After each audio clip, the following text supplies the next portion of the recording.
우리 이 시간 다 같이 주님 앞에 드린 예물 위해서 기도하겠습니다. 아버지 하나님, 그 선하신 손의 역사와 저희들을 연단하시고 빚어가시며 부어주신 사랑과 그 은혜를 찬양합니다. 분주한 중에도 하나님의 일하심을 바라보게 하여 주시고 그것을 품고 기도하게 하시며 우리의 소원이 하나님의 그 일하심 안에 거하게 하셔서 비록 작은 몸짓이지만 주의 일하심 속에 동참할 수 있도록 은혜 베풀어 주신 것 감사합니다. 그렇게 일하고 그렇게 수고하면서 저희들이 거둔 작은 결실 중에 하나님의 것을 구별하여 또 주의 선하신 뜻이 이 땅 가운데 온전히 나타나기를 사모하여 주님 앞에 드렸사오니 이 모든 것을 은혜 가운데 거두어 주시고 주의 뜻 가운데 사용하여 주시옵소서. 주의 종들이 이 모든 일을 행하고 참여할 때마다 우리 하나님의 선하신 역사를 볼 수 있도록 그 속에 담긴 은혜와 사랑과 기쁨과 영광을 저희들도 함께 누릴 수 있도록 인도하여 주시옵소서. 온전히 우리의 모든 삶이 하나님의 것임을 또한 고백하며 이 모든 것을 드렸사오니 삶을 살아가는 이유와 그 목적을 언제나 주님의 부르심 안에서 확인할 수 있도록 인도하여 주시옵소서. 우리를 돌보시며 주님 앞에 올려드린 모든 고백을 기쁘게 받으시고 그 고백으로 인하여 더욱 신실하게 주의 만지심을 허락해 주실 줄 믿사오며 예수님의 이름으로 기도하옵나이다. 아멘. 오늘 주신 하나님의 말씀은 창세기 41장 17절에서 40절까지 말씀입니다. 창세기 41장 17절에서 40절까지 말씀. 다 찾으신 줄 알고 한 목소리로 같이 읽겠습니다. 조금 본문의 긴 관계로 32절부터 40절까지만 줄여서 읽도록 하겠습니다. 창세기 41장 32절에서 40절까지입니다. 시작. 바로께서 꿈을 2번 겹쳐 꾸신 것은 하나님이 이 일을 정하셨습니다. 하나님이 속히 행하시리니 이제 바로께서는 명철하고 지혜 있는 사람을 택하여 애굽 땅을 다스리게 하시고 바로께서는 또 이같이 행하사 나라 안에 감독관들을 두어 그 7해 풍년에 애굽 땅의 5분의 1을 거두되 그들로 장차 올 풍년의 모든 곡물을 거두고 그 곡물을 바로의 손에 돌려 양식을 위하여 각 성읍에 쌓아두게 하소서. 이와 같이 그 곡물을 이 땅에 저장하여 애굽 땅에 임할 7해 흉년에 대비하시면 땅이 이 흉년으로 말미암아 망하지 아니하리이다. 바로와 그의 모든 신하가 이 일을 좋게 여긴지라. 바로가 그의 신하들에게 이르되 이와 같이 하나님의 영에 감동된 사람을 우리가 어찌 찾을 수 있으리요 하고 요셉에게 이르되 하나님이 이 모든 것을 내게 보이셨으니 너와 같이 명철하고 지혜 있는 자가 없도다. 너는 내 집을 다스리라. 내 백성이 다 내 명령에 복종하리니 내가 너보다 높은 것은 내 왕좌뿐이니라. 아멘. 오늘 주신 말씀을 가지고 너는 내 집을 다스리라 이런 제목으로 말씀 증거하겠습니다.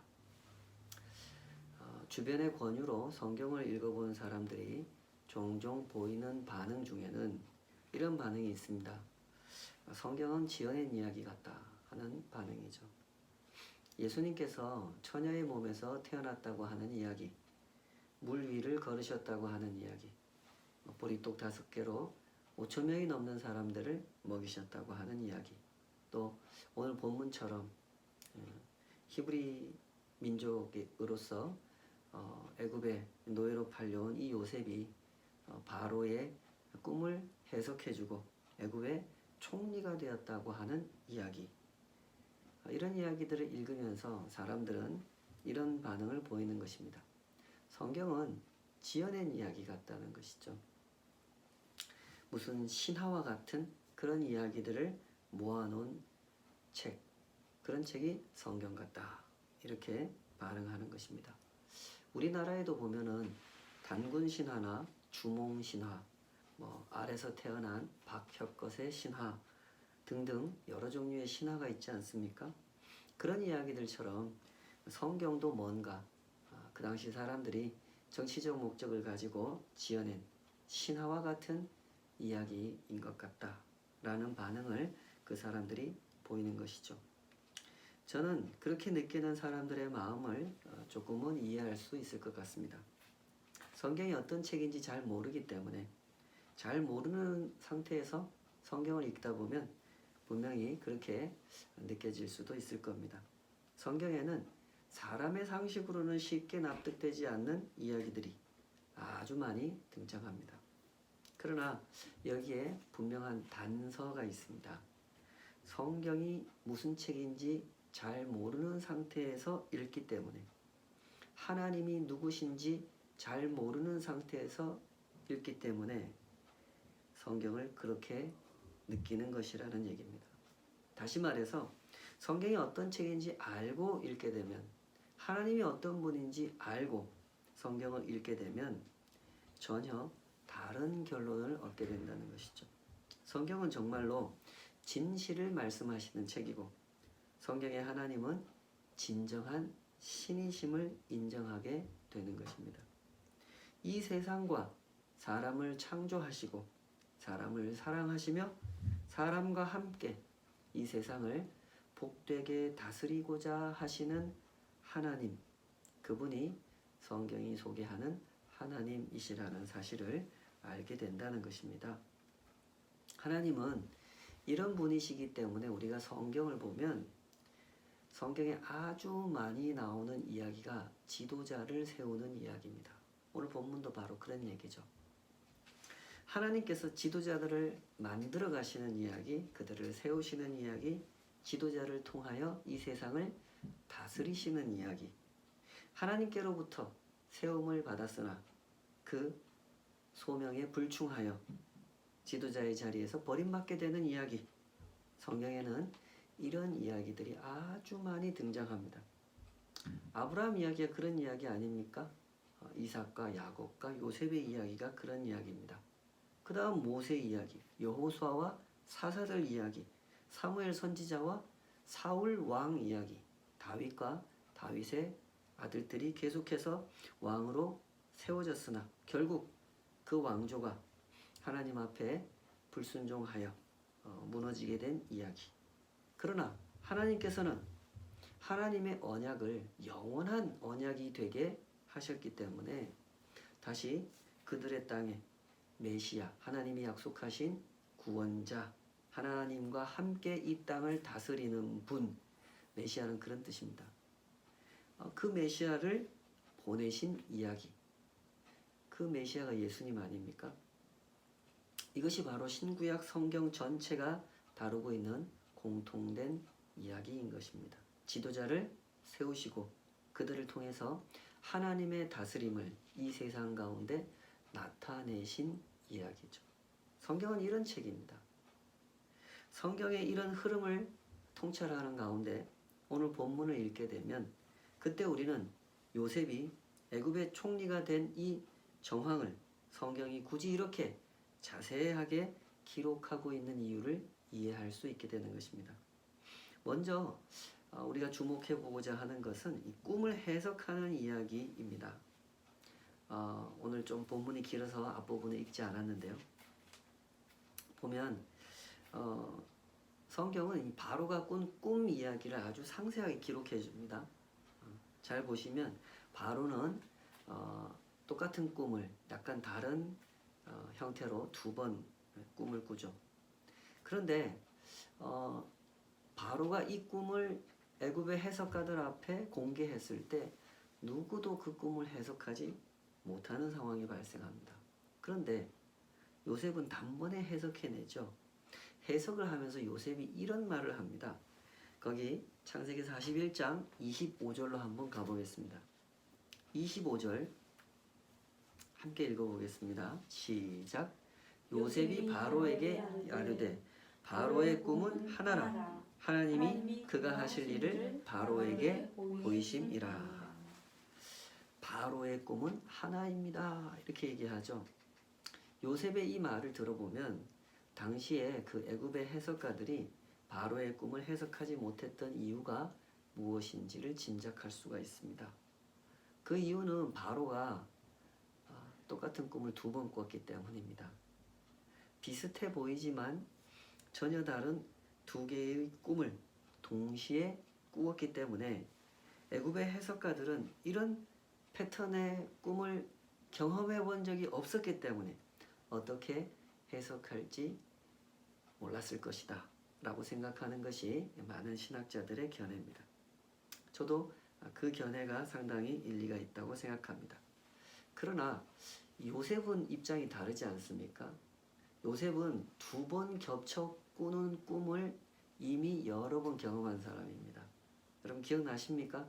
요셉이 그 집에 있을 때 들판에 나갔더니 들판의 곡식단이 자기 곡식단을 향해서 절하는 꿈을 꿨죠. 또 비슷한 꿈 또 한 번 또 꿉니다. 하늘의 해와 달과 별들이 자기 별한테 절하는 꿈을 꿉니다. 2번 반복되는 비슷한 패턴의 이 꿈을 요셉은 이미 경험해 본 사람이죠. 노예로 팔려와서 억울하게 누명 쓰고 감옥에 들어가서 술 맡은 관원장, 떡 맡은 관원장의 꿈 이야기를 듣게 되지 않습니까? 그때도 그들의 꿈이 2번 반복되는 꿈이었습니다. 요셉은 이렇게 2번 반복되는 꿈의 패턴을 익숙하게 경험한 사람입니다. 그런 요셉이 오늘 바로의 꿈도 역시 2번 반복되는 이 패턴의 꿈을 마주했기 때문에 쉽게 해석할 수가 있었던 것이죠.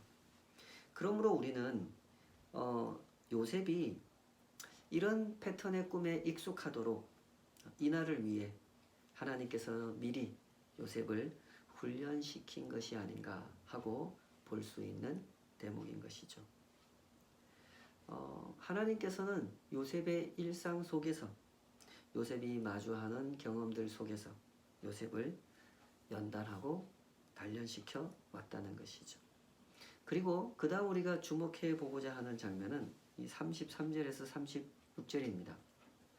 요셉은 꿈을 해석해 준 다음에 그것으로 끝나는 것이 아니라 바로 왕에게 앞으로 이 꿈을 어떻게 감당해야 되는지 제안을 합니다. 아주 구체적인 제안을 하죠. 그 대목 우리 다시 한번 읽어보십시다. 33절에서 36절까지인데요. 같이 읽어보겠습니다. 시작.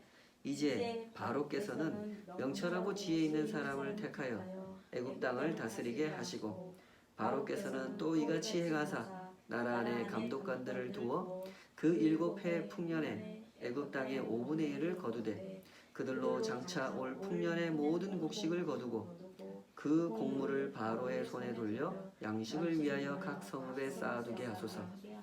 이와 같이 그 곡물을 이 땅에 저장하여 애굽 땅에 임할 7해 흉년에 대비하시면 땅이 이 흉년으로 말미암아 망하지 아니하리이다. 본래 요셉이 맡은 역할은 꿈을 해석하는 데까지만 주어진 일이었습니다. 그러나 요셉은 이렇게 그 꿈이 담고 있는 메시지를 감당하기 위해서 무엇을 해야 하는지까지 아주 구체적인 대안을 제시해주고 있습니다. 이 장면을 잘 보십시오. 이 장면은 요셉이 그동안 어떻게 살아왔는지를 보여주는 장면입니다. 억울하게 노예로 팔려왔고 누명을 쓰고 감옥에 들어왔고 감옥에서 만난 술 맡은 관원장을 도와주었으나 그 사람은 요셉을 까맣게 잊어버린 채 만 2년을 일하는 시간이 그냥 지나가 버렸죠. 요셉은 그 세월을 어떻게 보냈습니까? 막 땅을 치면서 화를 내면서 한숨을 쉬면서 그렇게 세월을 탕진해 버리지 않았죠. 요셉은 그 세월을 실력을 기르면서 살아왔던 것입니다. 그랬으니까 이렇게 그 꿈에 대한 반응, 그 꿈을 어떻게 감당할 것인지에 대한 구체적인 대안을 이렇게 제시해 낼 수가 있었던 것이죠. 이처럼 우리가 요셉 이야기를 접하면서 거듭거듭 만나게 되는 주제가 이 연단이라고 하는 주제입니다. 성경이 요셉 이야기를 이렇게까지 상세하게 기록하고 있는 이유는 하나님께서 지도자로 빚어내시는 사람, 그 사람이 받은 연단이 무엇인지를 설명하려고 하는 것이죠. 그 사람은 어떤 사람입니까? 자신에게 주어진 일상에서 하나님의 연단을 받고 그 결과 정직한 실력을 갖추게 되는 사람이라는 것입니다. 요셉이 딱 그 본보기라는 것이죠.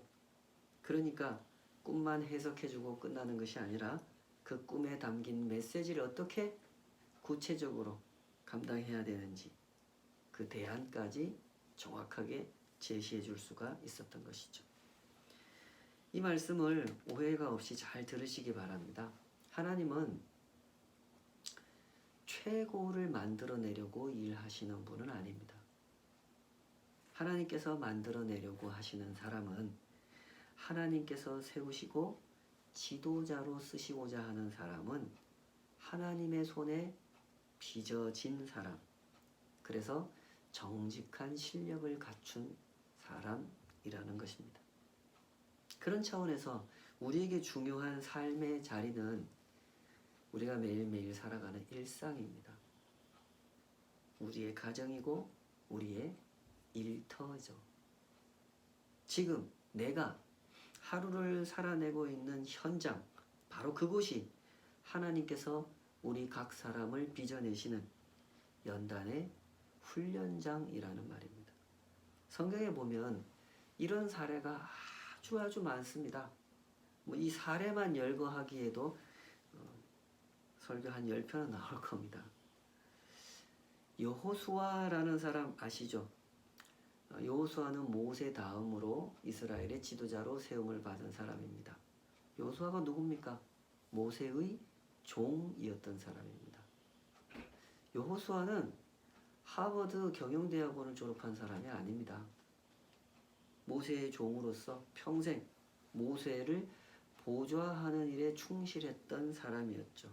그리고 여호수아가 그 다음 리더로 세워지던 그때는 이미 여호수아가 상당히 나이가 들었을 때입니다. 최소한 70은 넘었을 겁니다. 그런 때에 하나님은 여호수아를 이스라엘의 지도자로 세우셨던 것이죠. 왜 그랬을까요? 여호수아는 모세와 함께 하나님 앞에서 연단받은 사람이었기 때문입니다. 민수기는 그 장면을 이렇게 기록하고 있는데요. 제가 한번 읽어보겠습니다. 민수기 27장 18절입니다. 여호와께서 모세에게 이르시되 눈의 아들 여호수아는 그 안에 영이 머무는 자니 너는 데려다가 그에게 안수하고 이스라엘의 지도자로 세워라, 이렇게 말씀하시거든요. 여기서 여호수아는 그 안에 영이 머무는 자다, 이렇게 말씀하세요. 그 안에 영이 머무는 자라는 말은 하나님과 소통하는 사람이다, 이 뜻입니다. 여호수아는 모세와 함께 하나님의 뜻을 받들고 평생 살아온 사람이죠. 12정탐꾼 파송할 때 그 중에 한 사람 또 역시 여호수아였죠. 여분네의 아들 갈렙과 함께 눈의 아들 여호수아는 하나님의 말씀이 맞습니다, 가나안에 가서 그 땅을 점령합시다 라고 외쳤던 사람입니다. 아말렉과 싸울 때도 제일 앞에 나가서 전쟁을 지휘했던 사람이고, 요단 동편의 땅을 차지할 때도 항상 여호수아는 앞장서서 싸웠던 하나님의 일꾼이었죠. 여호수아는 하나님과 소통하면서 하나님의 손에 의하여 하나하나 빚어지고 연단받은 사람이었던 것입니다. 그래서 하나님은 모세 다음의 지도자로 여호수아를 세우셨던 것이죠. 사사시대에도 보면 그 삼갈이라고 하는 사사가 등장하는데요. 그 사사기 3장 31절에 보면 삼갈에 대한 기록이 아주 짧게 나오지만 이 삼갈이 블레셋 사람 600명을 때려 죽였다라는 기사가 나옵니다. 근데 그때 삼갈이 사용한 무기가 뭔지 아십니까? 기억나십니까? 소모는 막대기입니다. 삼갈의 직업은 군인이 아니었다 이 뜻입니다. 삼갈은 목동이었습니다. 소모는 사람이었던 거죠. 그러나 하나님께서 이 삼갈을 세워 목동 삼갈을 세워 이스라엘을 보호하는 사사로 쓰셨다는 겁니다. 그 이유가 뭡니까? 삼갈은 그냥 보통 목동이 아니었기 때문이죠. 그는 아주 신실하게 일하는 목동이었습니다. 어느 정도로 신실했냐 하면 소모는 막대기로 600명의 군인을 때려 죽일 수 있을 정도로 신실한 목동, 실력 있는 목동이었던 것입니다. 삼갈이 그 소모는 막대기로 소를 몰고 다닐 때 얼마나 그 막대기를 잘 휘둘렀겠습니까? 그랬으니까 전쟁터에 나가서 그 소모는 막대기로 600명의 군인들을 때려 눕힐 수가 있었던 것이죠. 성경에는 이런 예가 아주 많습니다. 삼갈 바로 앞에는 에훗이라고 하는 사사가 등장하죠. 에훗은 장애인이었습니다. 오른손을 쓸 수 없는 사람. 우리말 성경에는 그 왼손잡이 에훗 이렇게 번역을 해놨는데 아주 이렇게 완곡하게 번역하느라고 그렇게 번역을 해놨죠. 사실은 오른손을 쓸 수 없는 사람, 원문에 이렇게 되어 있습니다. 장애인이었습니다. 그런 장애인을 들어서 하나님께서 이스라엘을 괴롭히던 그 미디안 왕을 한 방에 찔러 죽이게 만드시죠. 그리고 군대를 일으켜서 이스라엘을 구원하게 하십니다. 오른손을 쓸 수 없는 에훗이 태어날 때부터 왼손잡이로 태어난 게 아닙니다. 오른손을 쓸 수가 없으니까 왼손밖에 쓸 수 없었고 그 왼손을 가지고 열심히 연습해서 그런 일을 해낼 수 있었던 것이죠. 그 불편한 몸을 가지고도 에훗은 하나님의 손에 의하여 연단받았던 것입니다. 그 유명한 다윗은 또 어땠습니까? 다윗이 소년 다윗, 목동 다윗이 전쟁터에 나갔다가 거인 골리앗을 쓰러뜨리지 않습니까? 그때 다윗이 무엇을 가지고 골리앗을 쓰러뜨렸습니까? 물맷돌 가지고 쓰러뜨렸죠. 칼 들고 나갔던 것이 아니었습니다.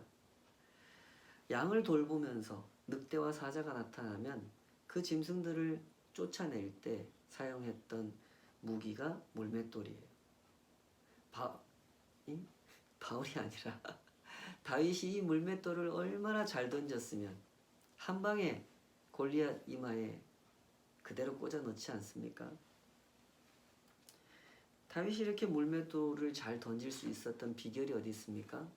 일상 속에서 양떼를 돌볼 때 사자가 늑대가 나타나면 이 물맷돌을 열심히 던져서 정확하게 사용할 수 있었기 때문이죠. 연단이라고 하는 것은 이런 것입니다. 하나님께서 하나님의 사람을 세우시는 방법이고 과정인 것이죠. 그러므로 하나님의 사람들은 자신에게 주어진 일상을 정직한 눈으로 봐야 합니다. 지금 내가 하루하루 살아가고 있는 일상은 곧 하나님께서 나를 빚어내시는 연단의 현장이라는 사실을 인정해야 되는 것입니다. 하나님의 사람들은 허황된 꿈을 꾸지 않습니다. 내가 지금은 이렇게 부족해도 나중에 대단한 사람이 될 이런 생각하지 않습니다. 하나님의 사람들은 정직한 꿈을 꾸는 사람들입니다. 오늘 하루 내가 하나님 앞에서 살아낸 시간은 고스란히 내 인생에 쌓이고 쌓인다는 사실을 인정하는 사람들. 그 사람들이 하나님의 사람들이죠. 하나님의 사람들은 최고가 되려고 하는 사람이 아니라 신실한 사람이 되려고 하는 사람들인 것입니다. 성경에 보면 요셉과 다니엘이 총리가 되지 않습니까? 에스라와 느헤미야도 총리가 되는데요. 이 사람들은 총리가 되는 꿈을 한 번도 꿔본 적이 없는 사람들입니다.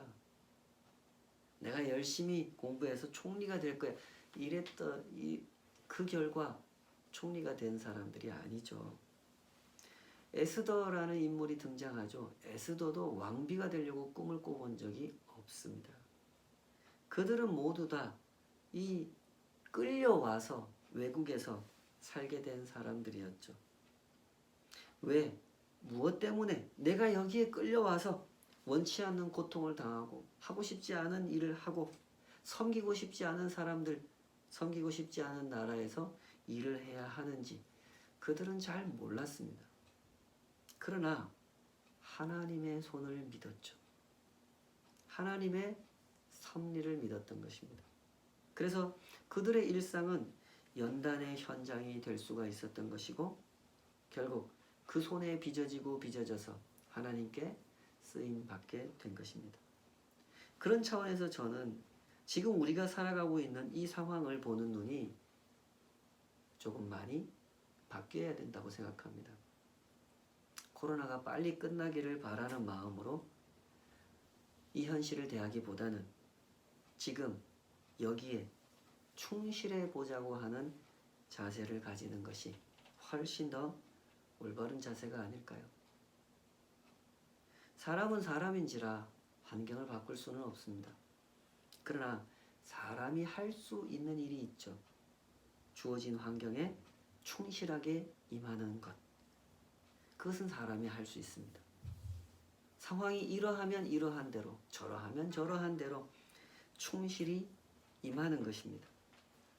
하나님께서 나를 어떻게 빚어가시는지 하나님의 손에 나를 맡겨드리는 것이죠. 그것은 사람이 할 수 있는 것입니다. 우리가 존경에 맞지 않는 주기철 목사님이나 손양원 목사님 같은 분들도 바로 그렇게 해서 훌륭한 신앙의 위인이 된 것입니다. 이분들이 어떻게 그렇게 훌륭한 하나님의 사람들이 되셨습니까? 똑같은 이치입니다. 그분들은 일제강점기에 신사참배를 거부하면서 아주 혹독한 곤욕을 치르셨습니다. 감옥에 끌려갔고 고문을 당했죠. 시대의 조류를 살피면서 기회주의자로 살아남는 삶을 부끄럽게 여겼습니다. 하나님 앞에 서서 하나님이 보시는 그 앞에서 자기에게 주어진 일상을 순결하게 살고자 했던 것입니다. 그래서 오늘날 우리가 기억하는 주기철 목사님, 손양원 목사님이 되신 것이죠. 그분들도 분명 마음속으로는 일제강점기가 빨리 끝나기를 바라셨을 겁니다. 그러나 하나님 앞에 기도할 때는 하루빨리 이 일제강점기가 끝나게 해주세요 라고 기도하기보다는 어떠한 유혹에도 굴하지 않는 신앙을 지키게 해주세요 라고 기도하셨던 것입니다. 그리고 그렇게 살아내셨죠. 어떻게 그럴 수 있습니까? 어떠한 상황 속에도 여전히 일하고 계시는 하나님의 손을 믿었기 때문이죠. 하나님의 손은 자신을 하나님께 맡겨드리는 자의 삶을 이렇게 신실하고 순결하게 빚어내신다는 사실을 믿었고 그렇게 자신을 하나님 손에 맡겨드렸기 때문에 그런 하나님의 사람이 될 수 있었던 것입니다.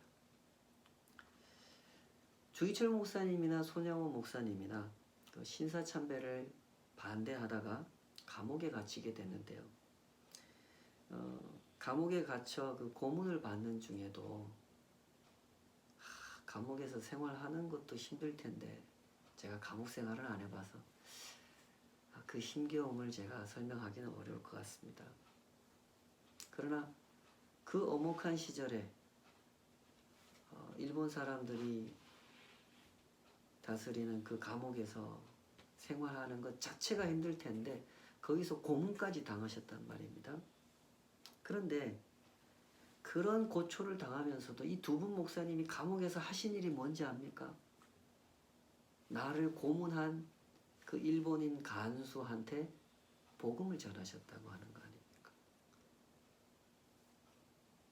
손양원 목사님은 감옥에 갇힌 상태로 재판을 받고 그 종신형을 선고받게 되는데요.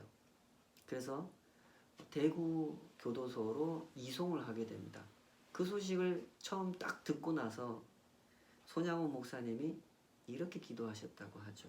하나님 감사합니다. 저를 통해 그 대구에 있는 간수들에게도 복음을 전할 기회를 얻게 하시니 감사합니다. 그렇게 기도했다는 거 아닙니까? 지금 여기에 바로 그곳에서 순결한 신앙의 일상을 살아낸다고 하는 것은 바로 이런 것이죠. 환경을 따지고 조건을 따지는 우리의 모습은 이런 하나님의 사람들 앞에서 얼마나 부끄러운 모습이겠습니까? 요셉의 제안을 들은 후에 바로 왕은 이런 반응을 보입니다. 굉장히 획기적인 반응을 보이죠. 자, 이렇게 해서 환난의 때를 대비하십시오 했더니, 이야, 정말 지혜롭고 명철한 사람이 바로 너구나. 내가 너를 애굽의 총리로 세우겠다. 바로가 이렇게 나옵니다. 그 대목, 거기서 오늘 설교 제목을 뽑았는데요. 40절이죠. 너는 내 집을 다스리라. 내 백성이 다 내 명령에 복종하리니 내가 너보다 높은 것은 내 왕좌뿐이니라. 여기서 너는 내 집을 다스리라 라고 하는 말은 애굽 전체를 다스리라는 뜻입니다. 가만히 보면 요셉이 이렇게 전체를 다스리게 된 것은 처음이 아닙니다. 그죠? 처음 노예로 끌려왔을 때 보디발의 집에서 어떻게 됩니까? 보디발의 집 전체를 다스리는 역할을 맡게 되죠. 누명을 쓰고 감옥에 갔을 때 어떻게 됩니까? 감옥 전체를 관리하는 역할을 맡게 되죠. 그리고 지금 바로 왕 앞에서 애굽 전체를 다스리는 사람으로 임명받게 됩니다. 우리말 번역에도 이런 그 강조점이 잘 드러나고 있지만 히브리어 본문에 보면은 더 뚜렷하게 나타나죠. 히브리 말로 그 콜이라고 하는 단어, 전체, 다라고 하는 그 표현이 요셉이 보디발의 집 전체를 다스리게 되었다고 하는 창세기 39장 4절, 감옥의 전체를 다스리게 되었다고 하는 39장 22절, 그리고 여기 41장 40절에 똑같이 반복되고 있습니다. 노예로 팔려온 히브리 소년이 대제국 애굽에서 총리가 되었다고 하는 이 이야기는 동화도 아니고 신화도 아닙니다. 하나님의 손을 믿고 그 손에 자기 삶을 맡겨드린 사람이 하나님께서 자기를 보디발의 집으로 보내면 그 집에서 연단받아 전체를 다스릴 수 있는 실력을 갖추게 되고, 하나님이 그를 감옥으로 보내시면 감옥에서 연단받아 감옥 전체를 다스리는 실력을 갖추게 되고, 하나님이 그를 다시 감옥에서 내어놓으시면 애굽 전체를 다스리는 실력을 갖출 수 있었기 때문에 애굽의 총리가 되었던 것입니다. 요셉은 결코 꿈 하나 해몽해주고 애굽의 총리가 된 것이 아닙니다. 그는 일상 속에서 연단되었고 전체를 다스릴 수 있는 실력을 갖추었기 때문에 쓰임받게 된 것입니다. 주와 동행하는 성도 여러분, 우리 다 같이 하나님을 보십시다. 하나님은 지금도 일하고 계십니다. 하나님은 당신의 사람들을 불러 이 세상 속에 지도자로 세우고자 하십니다. 최고로 세우고자 하시는 것이 아니라 꼭 모든 사람을 총리로 세우겠다는 뜻이 아니라 이 세상을 하나님의 뜻대로 다스리는 사람으로, 하나님의 다스림을 세상 가운데 나타내는 사람으로 세우고 싶어 하신다는 것입니다. 그것이 하나님께서 바로 우리를 향하여 품고 계시는 뜻입니다. 부디 정직한 일상을 살아가도록 하십시다. 진실하게, 성실하게, 순결하게 살아가도록 하십시다. 하나님 말씀을 배우고 묵상하고 순종하여 우리의 지성, 우리의 인격으로 하여금 연단받게 하십시다. 항상 깨어 기도함으로써 우리의 마음이 연단받게 하십시다. 그리하여 매일 빚어짐을 경험하는 우리의 일상이 되었으면 참 좋겠습니다. 기도하십시다. 아버지 하나님, 주님의 선하신 손을 믿습니다. 그 손을 붙들고 그 손에 우리 인생을 맡겨드리기를 원합니다. 우리는 알고 있습니다. 우리는 참 작은 자들입니다. 연약하고 힘이 없고 우리는 가진 것이 없습니다. 우리는 참으로 무능합니다. 그러나 하나님께서 우리를 빚어내시면 우리 같은 사람도 세상 가운데서 하나님의 다스림을 나타내는 통로가 될 줄 믿습니다. 주여, 우리의 눈을 열어 진실을 볼 수 있게 하여 주시옵소서. 하나님 앞에 연단받는 그 일의 무거움과 영광을, 기쁨과 감사를 깨닫게 하여 주시옵소서. 더욱 사모하는 마음으로 하나님의 손에 빚어지기를 소원하게 하여 주시옵소서. 우리가 사모하는 것이 언제나 하나님 안에 있는 것, 그것이기를 바랍니다. 하나님 밖에 있는 것을 부러워하고 시기하고 질투하면서 세월을 탕진하지 않게 하여 주시옵소서. 거룩하게 깨어 우리에게 주신 하루를, 그 일상을 순결하게 살아내며 주님의 말씀으로 빚어지고 주님 앞에 엎드려 기도하고 순종하는 한 걸음 한 걸음으로 빚어지고 연단받는 저희들의 인생이 되게 하여 주시옵소서. 하루하루 언제나 주의 이름을 부르겠사오니 우리의 부르짖음을 들어주시고 우리를 어루만져 주시옵소서. 이제는 우리 주 예수 그리스도의 은혜와 아버지 하나님의 다 측량할 수 없는 그 사랑하심과 성령 하나님의 내주하심과 동행하심과 그 빚어주시는 역사가 하나님의 손에 내 일상이 매일매일 성실하게 순결하게 빚어지기를 사모하는 모든 주의 백성들 삶 위에 이제로부터 영원까지 함께 하시기를 간절히 축원하옵나이다. 아멘. 아멘.